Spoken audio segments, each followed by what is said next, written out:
According to Latter-day Saint doctrine and Joseph Smith, overwhelmingly, Jesus is the father of our salvation. So he's the father of our salvation. And because of that, I'm continuing to answer. Because of that, it makes all of those verses in context. You can find that all over the Book of Mormon. And actually, let's read some of it. Let's read some of it that talks about this differentiation between the Father and the Son.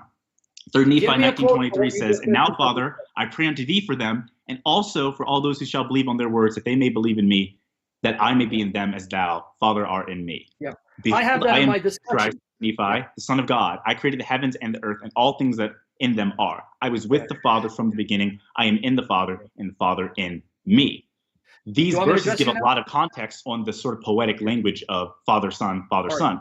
But in great context, you can see more of these things. And that's important to understand if you want to have a discussion on the Book of Mormon, divinity, and who controls the heavens. Marlon, this guy won't let me answer he's giving his statements and preaching again. Can I answer you now? I actually have that in my paper showing the contradiction in the Book of Mormon, because that's an example of the Trinity in the Book of Mormon. So you're not listening. You think you're listening to my case. You're only confirming my case. Even in what you cited, that's not a qualification, the qualification you made. That's why you keep saying Joseph Smith, Latter-day Saints. What you cited was a Trinitarian passage. It's in my file that I prepared to show that the Book of Mormon contradicts itself, because in one place, Jesus is not the Father. I even said that in my opening speech. Other places, he is the Father. And at best, what you cited, even a modalist would quote that, because that's simply mimicking the high priestly prayer of Jesus. If you grab random verses, you can always pull them out of context. However, if you read them all in context, so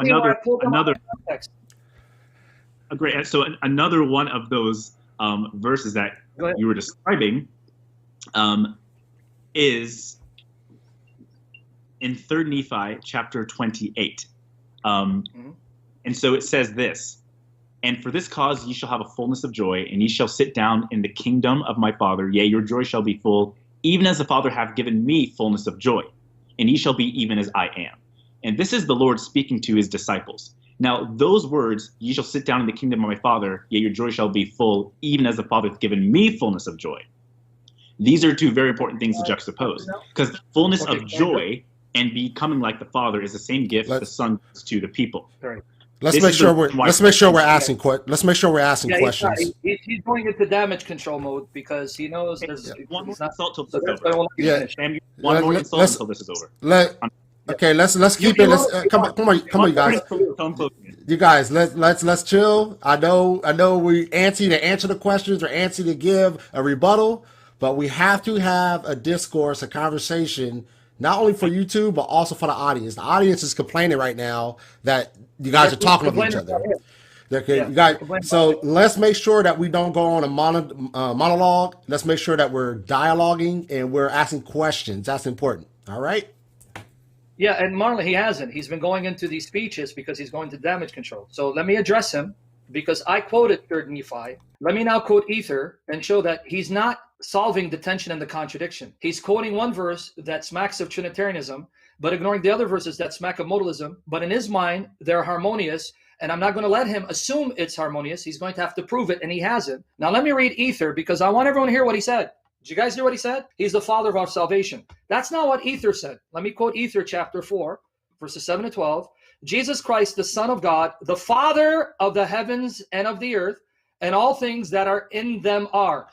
The Father of the heavens and earth and all things that are in them are. So yes, you can point to passages that seem to teach Trinitarianism, but you can point to other passages that smack of modalism, hence the contradiction. But then this contradicts later teaching that the Father was a man who became God, slept with one of his spirit wives, and sired Jesus, because the citation gave you from the Book of Mormon, hey Sam, God has been God. Hey Sam, so, I just think Kwaku, I think he just left.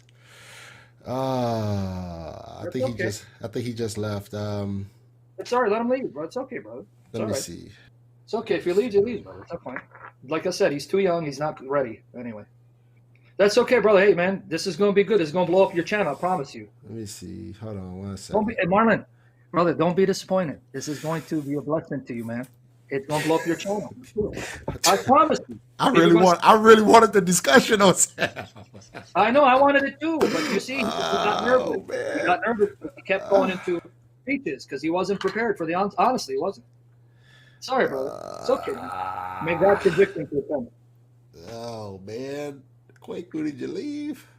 I'm trying to get back in contact with him to see if I can get him back, man. Yeah. I hope it doesn't devolve into just we talking because it's going to be a waste of time, brother. Sorry. Maybe you can get a bona fide, qualified Mormon scholar, not a young man, because I know he's popular, but he's not qualified. And I'm not saying this, put him down. He's a young man. He's overzealous, and he's not qualified. Maybe if you want to get contact like a bona fide Mormon scholar, I'd love to do this.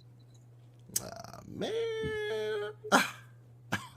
Bro, I promise you, it's going to go viral. You don't understand how social media works. Wow, Quaker rant, and you're going to get like 10 million views. It's not, I promise you. Oh, man. It's okay, bro. We had a good time. He dipped. He got out of Dodge. He got out of Dodge big time, man. Man. Please don't take it down. Please don't take it down. Leave this on. No, it'll stay up, but it's just, dang, I really wanted the conversation, though, Sam. I really wanted it, man. Well, I guess that's how some of it goes, man. Hey, brother, that's what happens when you prop a false prophet and blaspheme the triune God. Our God lives. You know that, my brother. Yeah. I love you, man. I love you too, man. That's the truth. Hey, now you know why people want to debate God. I'm not boasting. God crucified my flesh because I take no prisoners for the glory of the triune God. Honestly, I don't. Because this is, brother, you and I know, this is lives at stake. It's not a game. People's salvation is at stake. We're going to have to give an account for the blood of many. This is why I take it seriously with a passion. And by the grace of God, you and me, I know you can amen this, we're willing to die for Jesus, the true Jesus. Yeah, absolutely. Because it's not a joke. This is about people's everlasting salvation. So. Yeah, he left though. He left, and he's not responding. So. No, he's done. Yeah, that's okay, bro. But I love you, man. He's probably done. I love you, man. It's all good, man. It's all good. Sorry, folks. I don't know what to tell y'all, but it's all good, man. And this is probably my first one on the show where somebody just cut the cord in the middle of the debate. This is the first, so this is interesting, man. Very interesting. So.